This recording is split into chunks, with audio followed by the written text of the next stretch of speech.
হাদিসে আসছে কেউ যদি কোনো স্থানে অবতরণ করে, তাহলে আপনি এখানে বসে আছেন বা বাসায় গেলেন বা যে কোনো জায়গায় গেলেন এবং নেমেই বললেন বা ওখানে থাকতে থাকতে বললেন যে আউযু বিকালিমাতিল্লাহি তাম্মাতি মিন শাররি মা খালাক। আউযু মানে আমি আশ্রয় প্রার্থনা করছি, বিকালিমাতিল্লাহি তাম্মাতি মানে আল্লাহ পাকের সমস্ত পরিপূর্ণ কালিমাগুলোর মাধ্যমে। আল্লাহ পাকের যত পরিপূর্ণ কালিমাগুলো আছে, বাক্যগুলো আছে, এগুলোর সংখ্যা কত হবে আমরা তো জানি না, ইনফিনিটিভ।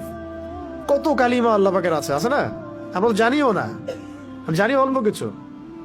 এই সমস্ত কালিমাগুলোর মাধ্যমে আমি আল্লাহর কাছে আশ্রয় প্রার্থনা করছি মিন শাররি মা খালাক, তিনি যা কিছু সৃষ্টি করেছেন সব কিছুর ক্ষতি থেকে।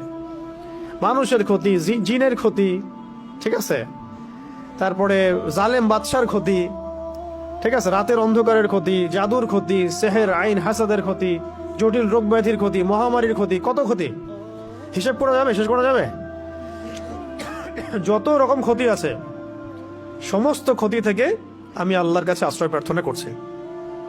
এটা যদি কেউ পড়ে, কোনো জায়গায় পড়ে, রাসূল সাল্লাল্লাহু আলাইহি ওয়াসাল্লাম বলছেন ওখান থেকে যাওয়ার আগ পর্যন্ত কোনো কিছু তাকে কোনো ক্ষতি করতে পারবে না ইনশাআল্লাহ। আকস্মিক তার কোনো বিপদ আপদ হবে না ইনশাআল্লাহ। ঠিক আছে, এই দোয়াটা মুখস্থ করবেন, আউযু বিকালিমাতিল্লাহি তাম্মাতি মিন শাররি মা খালাক। আউযু বিকালিমাতিল্লাহি তাম্মাতি মিন শাররি মা খালাক। অনেক স্ট্রং একটা দোয়া, সকালে 3 বার পড়তে পারেন, সন্ধ্যায় 3 বার পড়তে পারেন, এছাড়াও যখন ইচ্ছা তখন পড়তে পারেন। অনেকে বাচ্চাদের ব্যাপারে আমাদের কাছে বলেন দোয়া করেন হুজুর, ঝাড়ফুঁক দেন, ঠিক আছে, আপনি নিজেই করবেন। আউযু বিকালিমাতিল্লাহি তাম্মাতি না বলে বলবেন উঈযুকা।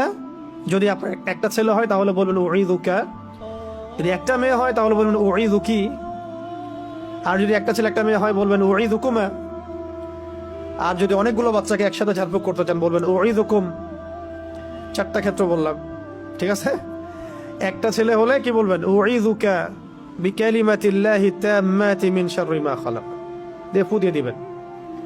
একটা মেয়ে আছে আপনার, একজন মেয়ে আসছে, বলবেন উঈযুকি বিকালিমাতিল্লাহি তাম্মাতি মিন শাররি মা খালাক। একটা ছেলে একটা মেয়ে বসে আছে আপনার, বলুন উঈযুকুমা বিকালিমাতিল্লাহি তাম্মাতি মিন শাররি মা খালাক, ফু দিয়ে দিবেন।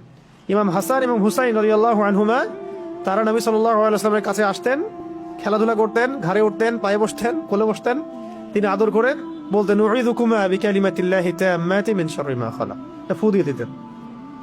এগুলো মাসনুন তরিকা, এগুলো করলে বাচ্চা দেখবেন যে ভালো আছে, সুস্থ আছে, ভালো আছে, নিরাপদে আছে, আল্লাহ পাক ফেরেশতা দিয়ে হেফাজত করাবেন ইনশাআল্লাহ।